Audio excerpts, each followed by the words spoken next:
Bonjour à tous, j'espère que vous allez bien. Aujourd'hui, petite vidéo spéciale parce que je vous emmène avec moi au Prague Crawl. Prague Crawl, qu'est-ce que c'est? C'est un événement à Prague organisé par Apify, événement auquel je suis invité. Donc c'est une sorte de webinaire conférence dans lequel on va parler de web scraping, d'automation et voir comment Revolt ici, mon entreprise, peut tout simplement utiliser ces nouvelles techniques pour l'extraction de prospects et offrir le meilleur service à mes clients. Donc je vous emmène avec moi, j'espère que ça va être super, ça va sûrement être très intéressant. Je vais essayer de vous donner un maximum de valeur et vous retranscrire au mieux cet événement. Puis voilà, si vous aimez ce genre de contenu, n'hésitez pas à liker, à vous abonner. J'ai une petite tête de fatigué, c'est normal, il est 3 heures du matin. Donc là, je vais prendre la voiture direction Zurich, direction l'aéroport pour après atterrir à Prague dans la matinée et être à l'heure pour l'événement.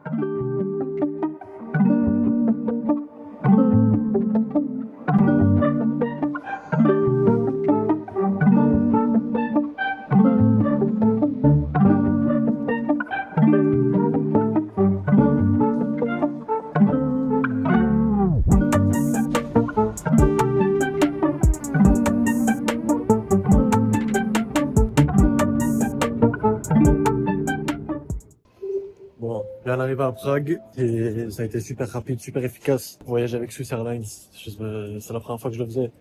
Un régal, là, j'ai 1 heure de vol. Donc, ce qui va se passer là, c'est que je vais aller rejoindre mon Uber directement. Je vais sortir de l'aéroport et puis on va se rejoindre directement à l'event, hein, tout simplement. Je connais l'adresse, j'ai donné l'adresse au Uber.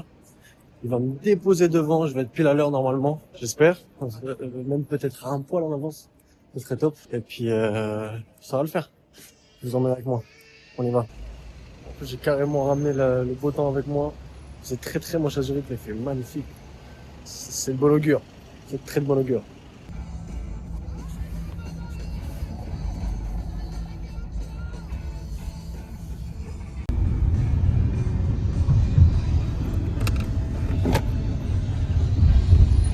Bon, bien arrivé à Prague. Très jolie ville.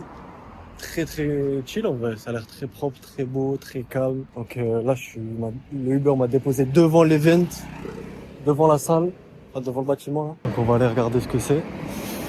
Mais l'air a l'air bon, il a l'air de faire beau. Ah, ça sent bon. Ça sent, regarde. On va être juste là. Ça va faire plaisir.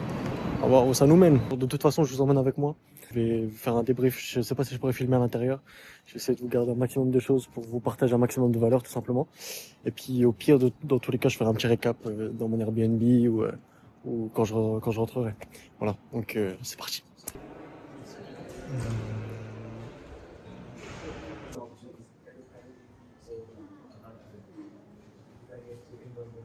So thank you so much to all of them. We're gonna get started with Jan Schern. Bon, je viens de terminer l'event, je viens de terminer la journée dans les locaux de l'événement d'Apify Prague Crawl 2026. J'ai appris énormément de choses. Là, c'est à chaud, donc je vais pas vous faire un récap maintenant, mais je vais aller à l'Airbnb, je vais essayer de mettre à plat tout ça. Je vais peut-être faire ça même un autre jour carrément pour vraiment vous donner le maximum de valeur, essayer de vous retranscrire du mieux que je peux en tout cas ce que j'ai appris. Et puis, mais en tout cas, l'équipe d'Apify a été super cool, super instructive, super pédagogique. J'ai appris vraiment plein de choses aussi au niveau de l'IA et vers où le marché se dirige plus ou moins. J'ai pu aussi échanger avec beaucoup d'experts du milieu. Ça, c'était surtout la partie la plus croustillante parce que ce genre d'événement, c'est utile pour le networking, réseauter, discuter avec du monde qui sont un peu dans le même milieu que soi. Donc, ça fait toujours plaisir d'échanger. J'ai appris plein de choses, donc je vais mettre tout ça à plat, puis je vais essayer de vous retranscrire ça prochainement. En tout cas, Prague, ça a l'air très stylé. Apify, c'était un plaisir. Merci Gareth, merci à toute l'équipe qui m'ont invité. De toute façon, je vais vous dire ça, je vais vous retranscrire ça au mieux. Bon, je reviens de Prague. Je suis revenu hier, il me semble. J'ai pris le temps de me poser, de bien relire toutes les notes parce que honnêtement c'était franchement super intéressant. Encore une fois, merci Apify si vous passez par là. Merci pour l'invitation, merci pour l'event en général, merci pour l'organisation. Franchement c'était super cool.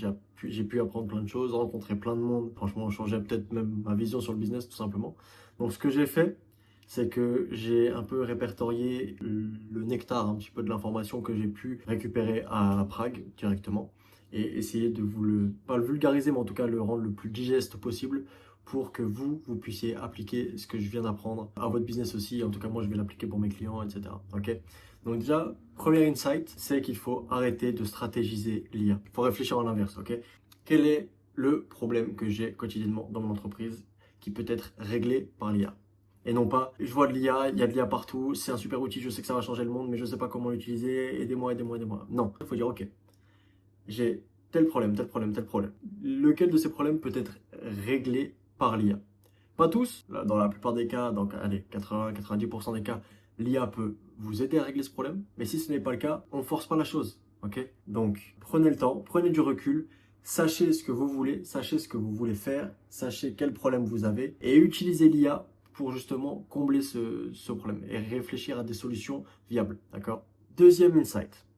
Et ça, c'est très, très important, que ce soit pour les développeurs, pardon, que ce soit pour les commerçants, les sales, pour tous les secteurs de marché. L'expertise sectorielle bat la maîtrise technique.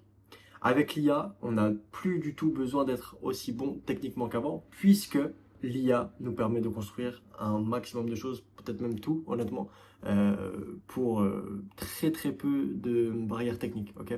Avant, il fallait savoir coder, avant, il fallait savoir comment fonctionne JavaScript, comment fonctionne tout ce genre d'outils. Même moi, qui utilise ces outils tous les jours, je ne sais même pas comment ça fonctionne concrètement. Et j'ai même pas besoin de le savoir. Je sais ce qui fonctionne, je sais ce que je veux construire, et ça me suffit. Ce qu'il y avait à Prague, ce qui s'était dit à Prague et ce qui revenait souvent, ce qui revenait en boucle, c'est que la technologie, c'est devenu une commodité.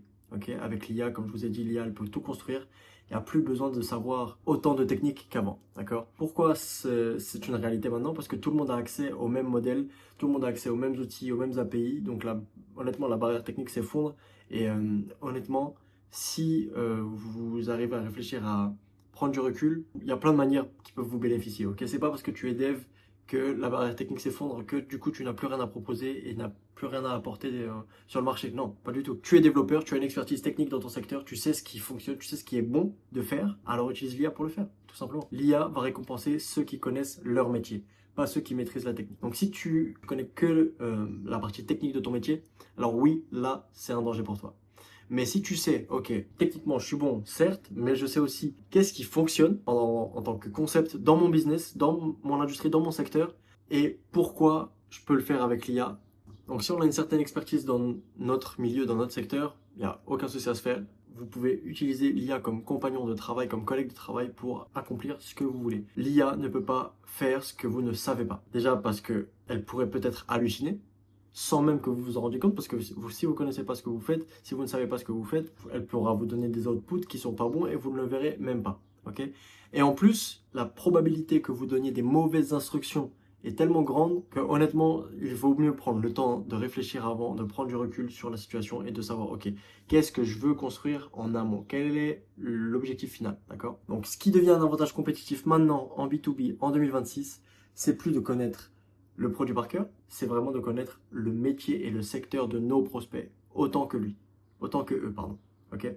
C'est ça vraiment l'avantage concurrentiel aujourd'hui, c'est de comprendre les enjeux d'un marché précis et ensuite d'utiliser l'IA pour combler le manque technique que vous pouvez peut-être avoir ou peut-être pas, pour implémenter ces solutions que vous jugez bonnes. Les gens qui réussiront et qui vont récupérer des parts de marché en 2026 et pour l'avenir, c'est ceux qui savent quoi faire. Pas comment faire, mais quoi faire. Ok? Ça, c'est très très important. C'est ce que j'ai retenu le plus à Happify Prague Crawl 2026. C'est vraiment ce point-là. Parce que à Prague, ce qui était intéressant, c'est qu'il y avait plein de devs, plein de développeurs, mais il y avait aussi plein de gens issus de la vente, plein de gens issus de différents secteurs qui se rejoignent au même point. Parce que justement, la barrière technique est tellement basse maintenant que tout le monde peut, pas forcément se considérer développeur, mais en tout cas peut utiliser des outils aussi poussés qu'Happify. Donc c'est vraiment génial, quoi. Enfin, troisième point, c'est un point qui va te rassurer si tu vends de l'IA toi dans ton business ou si tu utilises la data régulièrement, c'est que un constat qui a été partagé par la plupart des speakers, c'est que les grosses boîtes, et il y avait des preuves à l'appui, des études à l'appui, c'est que les grosses boîtes ont déjà commencé l'adoption IA. Je parle des grosses boîtes, vraiment des grosses entreprises, je sais pas,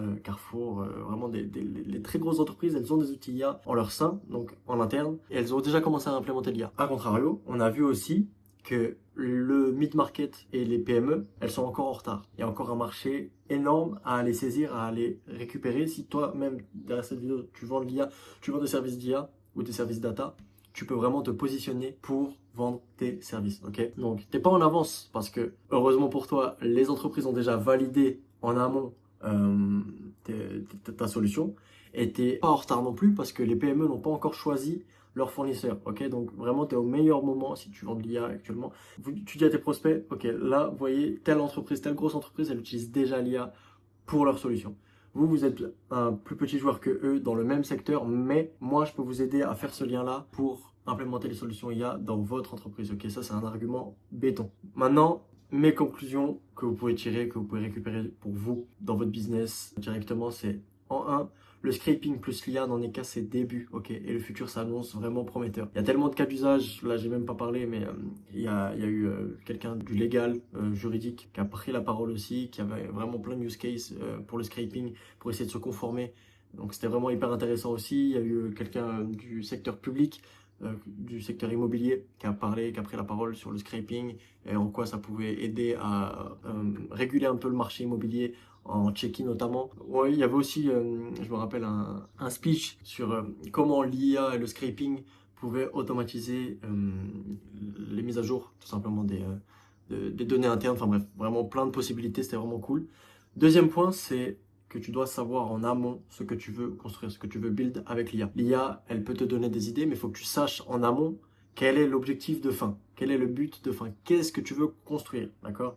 L'IA, elle peut t'aider, elle va pas pouvoir faire aussi bien quelque chose que tu ne sais pas faire toi-même. Et en 3, ce qui est lié aussi avec mon point 2, c'est comprendre le secteur dans lequel tu vends, dans lequel tu es, ok? Ça c'est très très important. Je suis sorti du cadre, mais bref. Vous avez compris. J'espère que cette vidéo vous a plu, même si c'était peut-être brouillon. J'espère vous avoir donné le maximum de valeur pour vous. J'espère vous avoir retranscrit du mieux que je pouvais tous les insights que j'ai pu récupérer là-bas. Si ce genre de vidéo vous plaît, n'hésitez pas à liker, vous abonner. Si vous avez des questions, mes DM sont ouverts sur LinkedIn, n'hésitez pas à m'ajouter là-bas. Ou alors directement en commentaire, j'y répondrai avec plaisir. Et puis nous, on se revoit sur une prochaine vidéo.